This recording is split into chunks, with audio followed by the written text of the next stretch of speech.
In this video, we will be discussing the different types of cloning, mainly restriction enzyme cloning and the TA cloning, also known as thymine adenine cloning.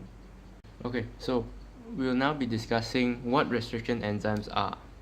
So basically, there are 5 types of restriction enzymes, and they all differ in their composition, the enzyme cofactors that they require, and also the position of the DNA cleavage site relative to the target sequence. So these are the differences of the different types of restriction enzymes. So although there are 5 types, in this video we will mainly be discussing type 1 and type 2. So restriction enzymes basically cut the DNA at the sugar phosphate backbone on the restriction sites, and they cut at the recognition site, or the recognition site and cleavage sites are separate from one another. So basically they either cut at one site, or they recognize and then they cut at a site away from the recognition center. So now we'll be discussing type 1 and type 2. So starting with type 1, type 1 cuts at a site away from the recognition site. So it recognizes a site, but it doesn't cut at that position. It cuts further downstream from that position. And moving on to type 2, it recognizes and cleaves the DNA at the same site. So in this slide, we'll mainly be talking about type 1 and type 2. So as you can see, there are a few examples here, mainly BAMH1, EcoR5, and Hindi3. So here are a few examples.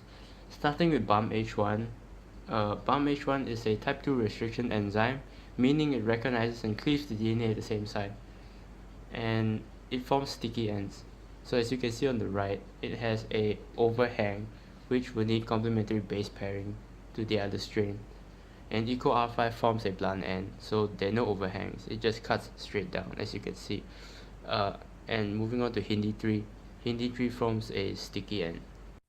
In this section, we will be discussing the cloning method for restriction enzymes. So of course, before we begin to do anything, we need to decide on the sequence or the gene of interest. Once we have decided, we can pick an appropriate vector for the insertion. Starting off with step 1, we need to choose a restriction site, meaning we search for restriction sites in the source DNA. And these restriction sites must be able to be targeted with the restriction enzyme chosen to isolate your DNA fragment of interest. Moving on to step number 2, the digestion step.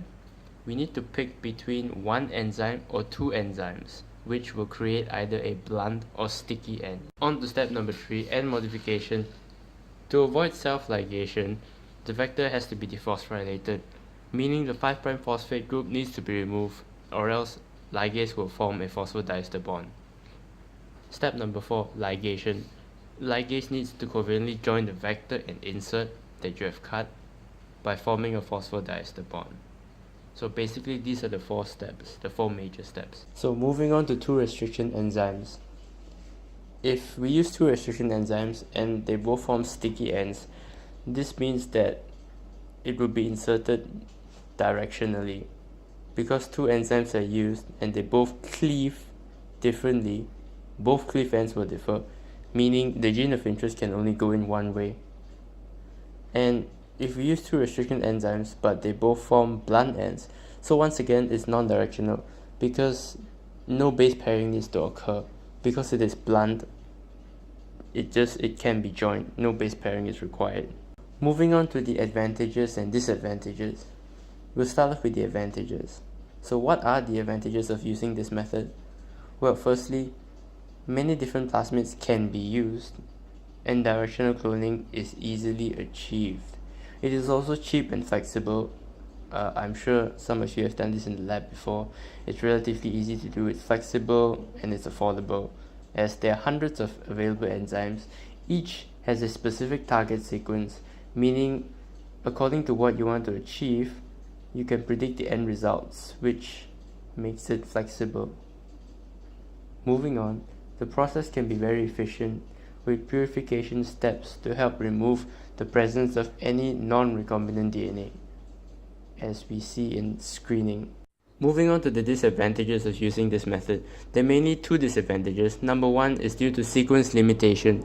So sequence limitation depending on location of restriction enzyme cutting site, meaning we need to scan the DNA to find the sequence recognized by the restriction enzymes, as it needs to cut a specific sequence, as we have seen in the previous slides. And sometimes it's not easy to find these sequences available in the DNA and the vector. Moving on to the second disadvantage, not all restriction enzymes work equally well in all the commercially available buffers. So if you choose to use two restriction enzymes, one might need a different buffer compared to the other, which makes this a disadvantage. Moving on to the next cloning method, the TA cloning method or thymine-adenine cloning method. Basically, adenine and thymine on different DNA fragments will hybridize and become ligated together by the enzyme ligase. On to the second point, PCR products amplified using Taq DNA polymerase, which adds adenine, many adenines, to the 3' end of the product. PCR amplified inserts are cloned into linearized vectors that have complementary 3' thymine overhangs. Moving on to the advantages and disadvantages of this method. Starting off with the advantages, no restriction enzymes or ligase is needed. So as you've seen previously, this method does not require any restriction enzymes, which means no ligases are required as well. This method is fast, whereas the restriction enzyme ligation is anywhere from 4 hours to overnight. This process takes a maximum of only 1 hour. Also, there are less errors, as there are only one enzyme used to modify the whole system, so the lesser enzymes used meaning lesser errors. The disadvantages of this method include the preparation time. So preparation can be time consuming. The initial preparation of DNA inserts with PCR requires specific primers, meaning you need more time to prepare as opposed to the RE method. Also, there is a careful consideration of kit selection needed, as after you have picked your kit, you basically cannot change anything. So basically, depending on what you want to achieve, you will need to consider your kit selection very carefully. On to the last disadvantages.